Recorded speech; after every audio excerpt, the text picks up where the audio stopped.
Welcome guys, welcome to my channel. आज हम लोग एचपीसी का पीजीटी इकोनॉमिक्स का जो सब्जेक्टिव पेपर का सॉल्यूशन हमने चैनल पर स्टार्ट किया हुआ था, उसकी आज हम थर्ड वीडियो डिस्कस करेंगे। और इस थर्ड वीडियो के अंदर हम क्वेश्चन नंबर 11 को सोल्व करेंगे। मैं सिर्फ आपको पॉइंट्स बताऊंगी, पॉइंट्स के अंदर क्या लिखना है वो बताऊंगी। आपको इस क्वेश्चन का नोट्स खुद से प्रिपेयर करना है। पॉइंट्स की हेडिंग मैं आपको प्रोवाइड कर दूंगी। ये पीडीएफ आपको हमारे Telegram channel economics by DD पर मिल जाएगी, जिससे आपको ये क्वेश्चन बनाने में थोड़ी हेल्प मिलेगी। इसके अलावा आप मुझसे एक क्वेश्चन बार बार पूछ रहे थे कि क्या हिंदी मीडियम वाले स्टूडेंट्स दोनों लैंग्वेज में पेपर लिख सकते हैं? नहीं, हिंदी मीडियम वाले स्टूडेंट्स को एग्ज़ाम में सारा कुछ हिंदी में ही लिखना होगा। आप इंग्लिश मीडियम के वर्ड्स यूज़ नहीं कर सकते। तो आज हम क्वेश्चन नंबर 11 का सॉल्यूशन देखते हैं। क्वेश्चन नंबर 11 का सॉल्यूशन देखो। Keynesian investment multiplier does not operate in developing countries like India, do you agree? ये क्वेश्चन 10 मार्क्स का आया है। इसके 3 पार्ट्स हैं। आपसे क्वेश्चन में पूछ रहा है कि जो केंजियन का इन्वेस्टमेंट मल्टीप्लायर है, क्या वो विकासशील देश में काम नहीं करता? अगर उदाहरण के लिए मान लें इंडिया, क्या आप इस स्टेटमेंट से एग्री करते हैं? अगर एग्री करते हैं तब भी डिस्कस करो, और नहीं करते तो भी इसके पॉइंट्स को वैलिड प्रूव करो। अब मैंने इस क्वेश्चन का आंसर किस बिहाफ पे जो है वो फाइंड आउट किया है। हम ये मानते हैं कि केंज का investment multiplier developing economies like India में जो है वो अप्लाई नहीं होता। मैं इस पॉइंट से एग्री करती हूँ। तो अगर मैं इस पॉइंट से एग्री करती हूँ कि केंज का investment multiplier developing countries like India में अप्लाई नहीं होता, तो मुझे वो सारे पॉइंट्स बताने पड़ेंगे, वो सारे रीजंस मुझे बताने पड़ेंगे क्यों इंडिया में इन्वेस्टमेंट मल्टीप्लायर का कॉन्सेप्ट जो है वो लागू नहीं होता। तो इस क्वेश्चन को 3 पार्ट्स में बांटा गया है, 2 मार्क्स, 4 मार्क्स प्लस 4 मार्क्स। तो यहाँ पर आपको 3 पार्ट्स में इसका सॉल्यूशन करोगे तब आपको इसके 10 मार्क्स मिलेंगे। अब देखो हमें क्वेश्चन स्टार्ट कैसे करना है। भले ही मेरा पॉइंट ये है कि इन्वेस्टमेंट मल्टीप्लायर इंडिया में वर्क नहीं करता, या ये कहूँ लिमिटेड वर्क करता है, लेकिन सबसे पहले हमें ये तो बताना ही पड़ेगा कि इन्वेस्टमेंट मल्टीप्लायर होता क्या है।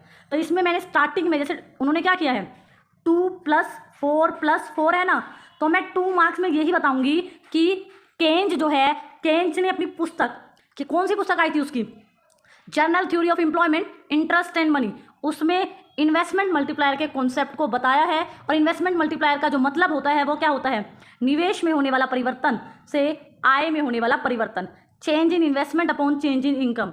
आप हिंदी मीडियम के स्टूडेंट हैं, लेकिन ये वाले फॉर्मूले ये आप इंग्लिश में लिख सकते हैं, इससे कोई दिक्कत नहीं है। लेकिन बीच बीच में आप कोई ऐसे वर्ड्स कहीं भी हिंदी का इंग्लिश का यूज़ नहीं कर सकते। तो 2 मार्क्स में मुझसे पूछा गया है, तो मैं क्या करूँगी, जल्दी से इसका मतलब बता दूंगी। और अगर कोशिश करूँगी कि अगर मैं इसका डायग्राम बना सकूं तो मैं डायग्राम भी बनाऊंगी। कैसे? मैं कहूंगी इन्वेस्टमेंट मल्टीप्लायर काम कैसे करता है, क्योंकि मुझे अपना ये पॉइंट प्रूव करना है कि इंडिया जो है उसमें इन्वेस्टमेंट मल्टीप्लायर काम नहीं करता। तो पहले मैं ये बताऊंगी कि इन्वेस्टमेंट मल्टीप्लायर काम कैसे करता है, फिर हम ये बताएंगे कि इंडिया के अंदर क्यों इन्वेस्टमेंट मल्टीप्लायर काम नहीं करता। क्योंकि हमने क्या देखा है, इन्वेस्टमेंट मल्टीप्लायर में क्या होता है, सबसे पहले निवेश में परिवर्तन होता है, फिर लोगों की आय परिवर्तित होती है, फिर उपभोग परिवर्तित होता है, फिर आय परिवर्तित होती है, फिर ऐसे ही प्रोसेस चलता रहता है। फिर इस क्वेश्चन को डिस्प्रूव करने के लिए हमारे पास सबसे अच्छा तरीका है इन्वेस्टमेंट मल्टीप्लायर की अजम्पशंस। क्योंकि जो बातें अजम्पशंस में होंगी, अजम्पशंस क्या होती हैं कि इन्वेस्टमेंट मल्टीप्लायर तभी काम करेगा ना आपका, जब ये बातें आपकी इकोनॉमीज में होंगी। तो पहले हम क्या लिखेंगे, अजम्पशंस लिखेंगे, और ये वाली बातें हमारी इकोनॉमी में लागू नहीं हो रही, इंडिया की इकोनॉमी में, इसी वजह से हम इसकी क्रिटिसिज्म भी कर पाएंगे। तो पहले हम इसकी 2-3 अजम्पशंस बता देंगे, क्योंकि इन्होंने जब आंसर को 3 पार्ट्स में बांटा है तो हमें भी अपने आंसर को 3 पार्ट्स में बांटना पड़ेगा। पहली अजम्पशन क्या बता दी हमने कि हमारी सीमांत उपभोग प्रवृत्ति जो होती है, एमपीसी को क्या मानना है, कॉन्स्टेंट मानना है। क्योंकि मल्टीप्लायर क्या कहता है, अगर एमपीसी कॉन्स्टेंट होगी तभी आपका इन्वेस्टमेंट मल्टीप्लायर काम करेगा। इकोनॉमी बंद है, अर्थव्यवस्था बंद होती है, विदेशों से कोई लेना देना नहीं है। जब हम इसको क्रिटिसाइज करेंगे या अपने पॉइंट को प्रूव करेंगे कि क्यों इंडिया में इन्वेस्टमेंट मल्टीप्लायर काम नहीं करता, तो हम वहाँ बताएंगे कि हमारी जो इकोनॉमी है वो क्लोज इकोनॉमी नहीं है, हमारी इकोनॉमी ओपन इकोनॉमी है। तो यही एक कारण है कि हमारे देश में इन्वेस्टमेंट मल्टीप्लायर उतना एफिशिएंटली वर्क नहीं करेगा। अगला पॉइंट है अर्थव्यवस्था में निवेश लगातार चलता रहता है। अब एक बात बताओ, क्या डेवलपिंग इकोनॉमीज इंडिया में हमारे यहाँ पर इन्वेस्टमेंट करना इतना आसान है कि इन्वेस्टमेंट हमेशा ही चलता रहेगा? फिर हम इस पॉइंट को भी क्रिटिसाइज कर सकते हैं। सरकार का किसी भी तरह का इंटरफेरेंस इकोनॉमी में नहीं है। अब देख लो, इंडिया का रेफरेंस तो बिना सरकार के आप इंडिया को सोच ही नहीं सकते। तो ये भी एक क्रिटिसिज्म है जिसकी वजह से इन्वेस्टमेंट मल्टीप्लायर उतना एफिशिएंटली वर्क नहीं करेगा। प्राइसेस कांस्टेंट रहते हैं। क्या इंडिया में ऐसा है कि प्राइस बिल्कुल स्टेबल है, प्राइस ना ऊपर हो रहे हैं ना नीचे हो रहे हैं? तो ये सब कारण है, ये हमारे पॉइंट्स कुछ ऐसे हैं जो कि ये बात को प्रूव करेंगे कि इंडिया में इन्वेस्टमेंट मल्टीप्लायर क्यों अच्छे से वर्क नहीं करता। और एक पॉइंट मैं लिखना भूल गई, बहुत इंपॉर्टेंट पॉइंट है कि जो हमारी कंजप्शन इंडस्ट्री है उसमें एक्सेस कैपेसिटी पाई जाती है। ये इन्वेस्टमेंट मल्टीप्लायर की एक अजप्शंस है। आपने जल्दी से अजप्शंस को लिख देना है। डायग्राम बनाने का आपके पास टाइम है तो बना दो, अदरवाइज हम इस क्वेश्चन पे ये आ जाएंगे कि केन्ज का इन्वेस्टमेंट मल्टीप्लायर भारत जैसे विकासशील देश में लागू नहीं होता, क्यों? अब हमें क्या पता है? हमें पता है कि इंडिया में लोगों की एमपीसी ज़्यादा होती है, कि लोग क्या करते हैं, अपनी इनकम का ज़्यादा हिस्सा कंजप्शन पे खर्च करते हैं। हम यहाँ बताएंगे ये बात तो ठीक है कि इंडिया में लोगों की एमपीसी ज़्यादा होती है। एमपीसी ज़्यादा का मतलब मल्टीप्लायर की वैल्यू भी ज़्यादा, लेकिन ऐसा इम्पैक्ट इसलिए निकल कर नहीं आता। क्यों नहीं आता कि मल्टीप्लायर की वैल्यू ज़्यादा है?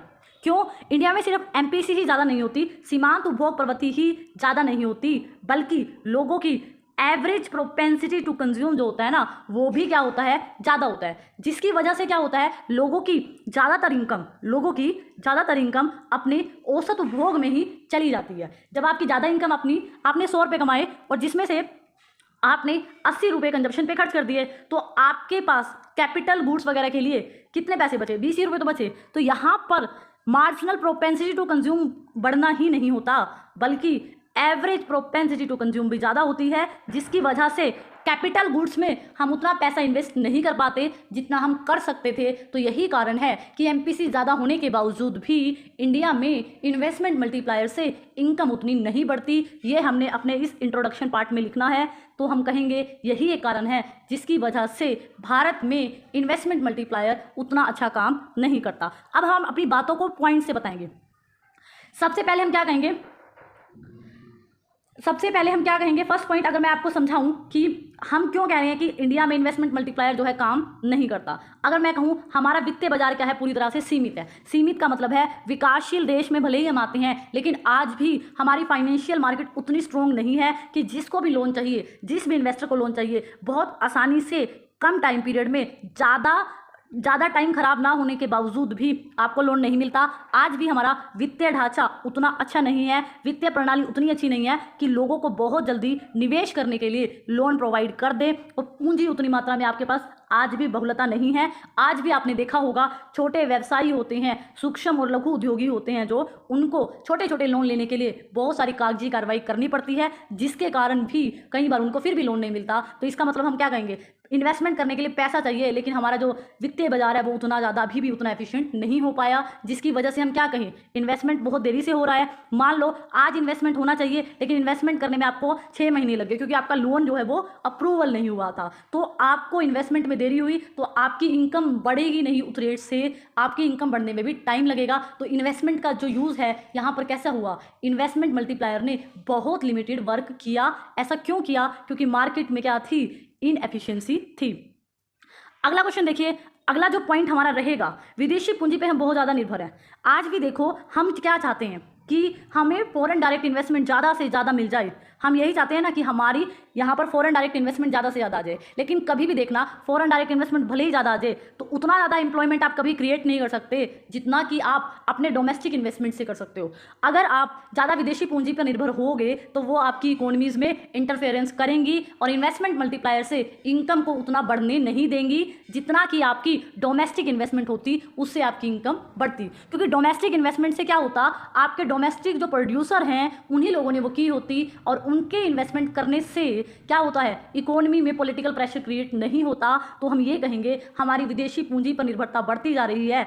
विदेशी पूंजी से निवेश होने से इनकम बढ़ती है, लेकिन उतनी नहीं बढ़ पा रही जितनी कि डोमेस्टिक अगर इन्वेस्टर इन्वेस्ट करते और इनकम बढ़ती। तो ये भी कारण है कि घरेलू निवेश से रोजगार के ज़्यादा अवसर सृजन होते हैं, देश के अंदर ही लोगों को रोजगार ज़्यादा मिल पाता है, लेकिन फॉरेन इन्वेस्टमेंट में हो सकता है कि जो फॉरेन की कंपनी है जो इन्वेस्टमेंट लेके आए वो साथ में रोजगार भी अपने ही लोगों को दे, ऐसी पॉसिबिलिटी वहाँ पर होती है। तो हम कहेंगे यही कारण है कि भारत में इन्वेस्टमेंट मल्टीप्लायर का जो इम्पैक्ट है वो बहुत लिमिटेड है, या कहें तो काम उतना नहीं करता। अगला कारण है हमारे देश में पाई जाने वाली ब्यूरोक्रेसी। आपको पता है लाल फीताशाही, भ्रष्टाचार, सही टाइम पे निवेश होने नहीं देते। अब मैंने वही चीज़ पहले वाले पॉइंट में बताई, इन्वेस्टमेंट करने की ज़रूरत आज है लेकिन इन्वेस्टमेंट आप 2 साल बाद कर रहे हो। क्यों? क्योंकि पॉलिटिशियन जो बीच में लोग हैं वो बहुत रिश्वत लेते हैं। बहुत बड़े बड़े प्रोजेक्ट्स जो हैं जब तक उनको रिश्वत नहीं मिलती तब तक उनको पूरा नहीं होने देते। तो ये ब्यूरोक्रेसी, ये भ्रष्टाचार, ये जो है सही टाइम पर इन्वेस्टमेंट नहीं होने देता, और इन्वेस्टमेंट नहीं हो पाती तो मल्टीप्लायर की वजह से इनकम भी इकोनॉमी में नहीं बढ़ पाती। तो हम कहेंगे अकुशल प्रशासन भी निवेश को देरी से होने के लिए जिम्मेदार है। अगला जो पॉइंट है कि हमारा जो सप्लाई साइड है ना उसमें भी काफ़ी कंस्ट्रेन है। जैसे हमने इन्वेस्टमेंट मल्टीप्लायर के एडॉप्शन में क्या पढ़ा कि हमारे यहाँ पर जो कंज्यूमर गुड्स हैं उसकी एक्सेस कैपेसिटी पाई जाती है। इन्वेस्टमेंट मल्टीप्लायर की आपने एडॉप्शन मैंने शुरू में पढ़ाई, तो छठी एडॉप्शन हमने क्या पढ़ी कि इन्वेस्टमेंट मल्टीप्लायर तभी काम करेगा अगर आपके यहाँ कंज्यूमर गुड्स इंडस्ट्री जो है उसमें गुड्स की एक्सेस कैपेसिटी है। लेकिन हमारे यहाँ पर मल्टीप्लायर ना काम करने का एक महत्वपूर्ण रीज़न ये भी है कि हमारे यहाँ पर जो ढांचा है, अगर हम बात करें बुनियादी ढांचा, अगर हम बात करें लेबर मार्केट, हम बात करें कच्चा माल, ये क्या है उतनी मात्रा में एफिशिएंटली अवेलेबल नहीं है जितने में होनी चाहिए। हमारे यहाँ पर बिल्कुल भी कंज्यूमर गुड्स इंडस्ट्रीज़ में आपने देखा होगा उतनी एक्सेस कैपेसिटी नहीं है जितनी मल्टीप्लायर में होनी चाहिए। तो हमारा लेबर मार्केट भी आज भी उतना एफिशिएंट नहीं है। हमारे देश में स्ट्रक्चरल चेंजेस भी उतने अच्छे नहीं हुए। आज भी हम एग्रीकल्चर पर डिपेंड है, आज भी हमारी टेक्नोलॉजी उतनी एफिशिएंट नहीं है। इसी कारण हम चाह कर भी अपनी सप्लाई को बढ़ा नहीं पाते, सप्लाई साइड्स में कंस्ट्रेन है। यही कारण है कि मल्टीप्लायर हमारी इनकम को कई गुना नहीं बढ़ा पाया। इसके बाद अगला कारण जो है हमारा वो है अनौपचारिक अर्थव्यवस्था, या कहें इनफॉर्मल सेक्टर। आज भी हम क्या कहें, हमारा जो इन्वेस्टमेंट मल्टीप्लायर है वो इसलिए काम नहीं कर पाता क्योंकि भारत में जो कुल अर्थव्यवस्था है उसका आज बहुत सारे लोग आज भी इनफॉर्मल सेक्टर में काम करते हैं। इनफॉर्मल सेक्टर में काम करने की वजह से उनके क्षेत्र को असंगठित क्षेत्र होता है, और उसमें उन्होंने कितना कमाया, कितना इन्वेस्टमेंट किया, क्या प्रोसीजर है, उसका आज भी हमारी इकोनॉमी में बिल्कुल सही और एक्यूरेट मेजर आपको नहीं मिलता। तो यही कारण है कि भारत में गुणक इसलिए भी नहीं होता क्योंकि आज भी हमारा बहुत सारा सेक्टर फॉर्मल के अंदर नहीं आता, पूरी तरह से संगठित नहीं है। लेबर मार्केट भी हमारी अनऑर्गेनाइज सेक्टर के अंदर आती है। तो अनौपचारिक अर्थव्यवस्था हमारी बहुत ज़्यादा है आज भी, जिसकी वजह से इन्वेस्टमेंट मल्टीप्लायर क्या है उतना काम नहीं कर पाता। अगला पॉइंट क्या था कि इन्वेस्टमेंट की जो रेट है हमारे देश में वो क्या है, कम है। कहते हैं कि भारत में इतने सारे प्रयास हो गए लेकिन फिर भी भारत में लोगों की इनकम इतनी कम है ना, पर कैपिटल इनकम, कि चाह कर भी हम उतनी इनकम ना तो बढ़ा पा रहे हैं और ना ही क्या हो रहा है, लोग ज़्यादा पैसे को कंजप्शन पे खर्च कर देते हैं, थोड़ा बहुत पैसा बचता है वो इन्वेस्टमेंट कर पाते हैं। तो भारत में निवेश की दर आज भी बहुत कम है। इन्वेस्टमेंट ज़्यादा नहीं होगा तो मल्टीप्लायर से इनकम भी आप सोच नहीं सकते कि ज़्यादा होगी। तो भारत में निवेश की दर इतने प्रयासों के बावजूद भी कम है। इसका मेन रीज़न ये भी है कि आज भी हमारा देश पॉवर्टी और इनइक्वालिटी ऑफ वेल्थ डिस्ट्रीब्यूशन की प्रॉब्लम से जूझ रहा है। हमें पता है 5% लोग इंडिया में 95% किसके ओनर होते हैं, रिसोर्सेज के ओनर होते हैं, जिसकी वजह से बाकी जो इनकम होती है सभी लोगों में बढ़ती है। इनकम कम होती है, सेविंग लोग कर लेते हैं, सेविंग भी कम ही हो पाती है, और फिर जिसकी वजह से इन्वेस्टमेंट भी उस रेट से नहीं बढ़ता जितना डेवलपिंग इकोनॉमी या इंडिया में बढ़ना चाहिए। तो जिसकी वजह से निवेश दर कम होती है और इनकम भी कई गुना नहीं बढ़ पाती। 7वां पॉइंट आपका ये रहेगा। अगला क्या है, निवेश दर, ये तो हो ही गया वित्तीय स्थान। इसके अलावा गवर्नमेंट का इंटरवेंशन की अगर बात करें, उन्होंने क्या कहा एडॉप्शन में, हमने क्या पढ़ा, इन्वेस्टमेंट मल्टीप्लायर तभी काम करेगा जब इकोनॉमी में गवर्नमेंट इंटरफेरेंस नहीं करेगी। हमने देखा कि हमारी इकोनॉमी में ऐसा हो ही नहीं सकता कि गवर्नमेंट किसी एक्टिविटी में पार्ट ना ले। तो यही कारण है कि गवर्नमेंट की इंटरफेरेंस हद से ज़्यादा है। तो कई बार इन्वेस्टमेंट से अगर इनकम बढ़ती है तब भी गवर्नमेंट के रेगुलेशन आते हैं और इनकम को कई गुना बढ़ने से रोकते हैं। अगर मैं आपको एक पॉइंट और समझाऊँ कि इंडिया में इन्वेस्टमेंट करने पर भी मल्टीप्लायर क्यों उतना काम नहीं करता, ठीक है, ये तो हो गया गवर्नमेंट इंटरवेंशन की वजह से। और अगला क्या है, हमारी अर्थव्यवस्थाएं कैसी हैं, कृषि आधारित अर्थव्यवस्था है। आपने देखा है आज भी टोटल पॉपुलेशन का बहुत सारा हिस्सा अपने एम्प्लॉयमेंट के लिए किस पर निर्भर है, एग्रीकल्चर पर निर्भर है। एग्रीकल्चर पर निर्भरता तो चलो ठीक है, लेकिन सबसे बड़ी दिक्कत एग्रीकल्चर में क्या है, वो उसका कंट्रीब्यूशन नेशनल इनकम में कम है। और आप देखना इंडस्ट्रियल इकोनॉमी जो होती है वहाँ पर इन्वेस्टमेंट मल्टीप्लायर बहुत तेजी से काम करता है, क्योंकि इन्वेस्टमेंट हुई और उसे आगे इनकम जनरेट बहुत जल्दी हो जाती है। कृषि में आपने देखा है कि अगर ज़्यादा इन्वेस्टमेंट कर भी दो तो एक लिमिट के बाद क्या होता है, घटते प्रतिफल का नियम लागू हो जाता है। तो एग्रीकल्चर इकोनॉमी में आपने देखा कि इन्वेस्टमेंट करने के बाद भी इनकम के मल्टीप्लाई होने के चांस थोड़े कम रहते हैं। और क्योंकि एग्रीकल्चर, आपको पता है एग्रीकल्चर इनकम किस पे डिपेंड करती है, एग्रीकल्चर इनकम आपके मौसम पे डिपेंड है। मौसम अगर उस साल उस सीजन खराब हुआ तो आपकी पूरी एग्रीकल्चर फसल खराब हो जाएगी, तो आपकी इनकम कहीं गुना नहीं हो पाएगी, भले ही आपने कितनी भी इन्वेस्टमेंट की। तो ये कुछ पॉइंट्स हैं जो मैंने आपको बताए, जिससे मैंने आपको ये समझाने की कोशिश की क्यों भारत में इन्वेस्टमेंट मल्टीप्लायर उतना अच्छे से वर्क नहीं करता। और एक पॉइंट हमने वो भी किया कि प्राइस स्टेबिलिटी, इंडिया में प्राइस स्टेबिलिटी होती ही नहीं है, या तो प्राइस बहुत ज़्यादा है या बहुत कम है। ये तो हो गए आपके, मैंने पॉइंट्स आपको हिंदी में समझाए हैं सारे। अब मैं आपको दिखा देती हूँ कि इंग्लिश मीडियम में भी मैंने आपके लिए यहाँ पर लिखा है वही बात। पहले आप इंग्लिश मीडियम में बताओगे कि मल्टीप्लायर का मतलब क्या होता है, कि change in investment upon change in income, और ये केन्स ने दिया था अपनी general theory of employment, interest and money में। उसके बाद आप वो डायग्राम डालना चाहो डाल सकते हो, जो मैंने अभी ऊपर समझाया। इसके बाद आप ये डायग्राम्स डाल सकते हैं। फिर हमने अपनी अजम्पशंस बतानी है। अजम्पशंस में हमने क्या क्या माना था कि एमपीसी हमारी कांस्टेंट रहेगी, और क्या होगा, जब आपने इन्वेस्टमेंट कर दी तभी आपकी इनकम बढ़ जाएगी। अब एक बात बताओ, यहीं से क्रिटिसिज्म तो एक ये भी आ गई ना, जब आप इन्वेस्टमेंट करते हो और उससे इनकम कई गुना होने में टाइम लगता है, लेकिन इन्वेस्टमेंट मल्टीप्लायर क्या कहता है, कोई टाइम लैग नहीं होता। आज आपने इन्वेस्टमेंट की, कल आपकी इनकम बढ़ जाएगी। क्या ऐसा पॉसिबल है? ऐसा पॉसिबल नहीं है। और अगला पॉइंट देखो, इंग्लिश मीडियम में एक्सेस कैपेसिटी पाई जाती है कंज्यूमर गुड्स में। हमारे यहाँ पर एक्सेस कैपेसिटी जो है उतनी गुड्स इंडस्ट्रीज में नहीं होती, तो जिसकी वजह से इन्वेस्टमेंट मल्टीप्लायर एफिशिएंटली वर्क नहीं करता। अब मैं आपको पॉइंट्स के नाम बता देती हूँ।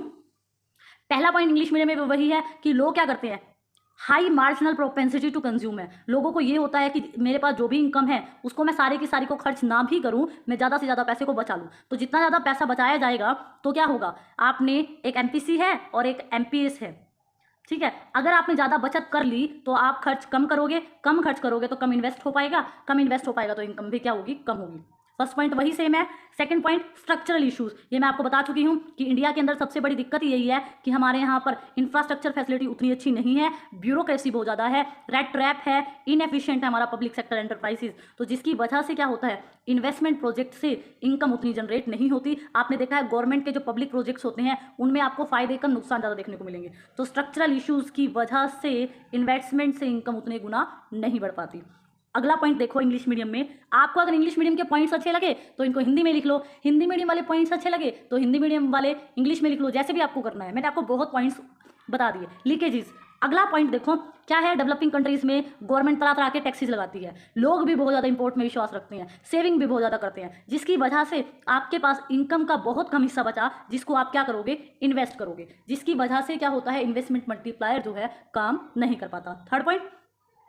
इसके बाद अगला देखिए, जब आपकी मैंने कहा था ये बात सही है कि जो डेवलपिंग कंट्रीज होती हैं वहाँ पर एमपीसी ज़्यादा होती है, लेकिन जब मुझे अपनी बात को प्रूव करना है कि इन्वेस्टमेंट मल्टीप्लायर क्यों काम नहीं कर रहा, तो मैं ये कहूँगी कि हमारे देश में हम लोग डेवलपिंग इकोनॉमीज में, इंडिया में लोगों का नेचर है कि ज़्यादा बचाना कम खर्च करना। जब आप ज़्यादा बचाओगे कम खर्च करोगे तो मल्टीप्लायर भी काम नहीं कर पाएगा।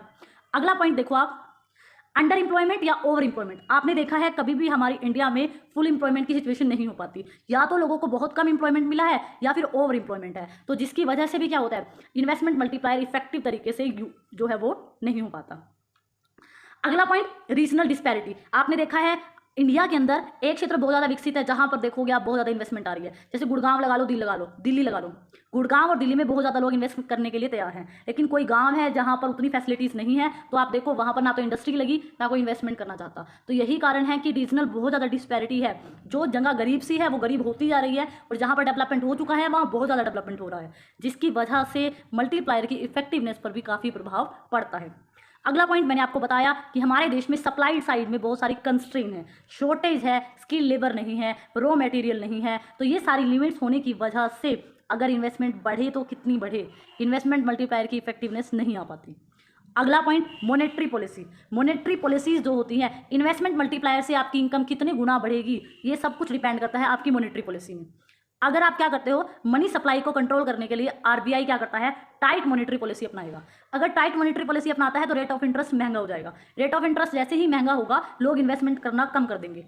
जैसे ही लोगों ने इन्वेस्टमेंट करना कम कर दिया तो मल्टीप्लायर से इनकम भी क्या हो जाएगी, कम हो जाएगी। तो ये कहें कि इंडिया में मॉनेटरी पॉलिसी की इफेक्टिवनेस भी कहीं ना कहीं मल्टीप्लायर से प्रभावित हो रही है, और यही कारण है कि इनकम उतने गुना नहीं बढ़ पा रही डेवलपिंग इकोनॉमीज में जितनी बढ़नी चाहिए।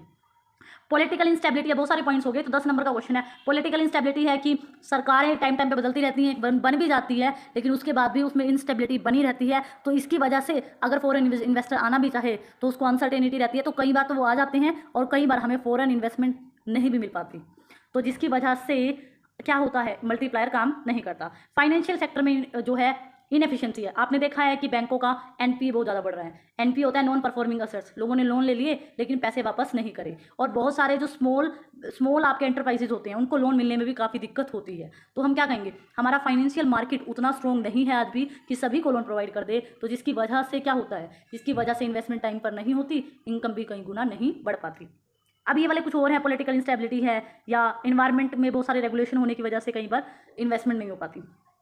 कल्चरल फैक्टर्स भी हमारी इन्वेस्टमेंट को कम होने से रोकते हैं। कल्चरल हमारे कुछ ऐसे फैक्टर्स हैं जिनकी वजह से हम अपने पैसे को अपने कल्चर पर खर्च करने के लिए बचाना पसंद ज़्यादा करते हैं और उनको खर्च करना कम पसंद करते हैं। तो आप अपने कल्चर की वजह से भी कई बार ओवर सेविंग कर देते हो, और जिसकी वजह से आप इन्वेस्टमेंट पर पैसा खर्च नहीं कर रहे, और इन्वेस्टमेंट पर पैसा खर्च नहीं कर रहे तो मल्टीप्लायर काम कैसे करेगा। अब आपने देखा होगा कि हिंदी मीडियम में कुछ पॉइंट्स अलग हैं, इंग्लिश मीडियम में पॉइंट्स अलग है। अब मैंने आपको पूरा एक ये समझा दिया कि इन्वेस्टमेंट मल्टीप्लायर इंडिया में या डेवलपिंग कंट्रीज में क्यों काम नहीं करता।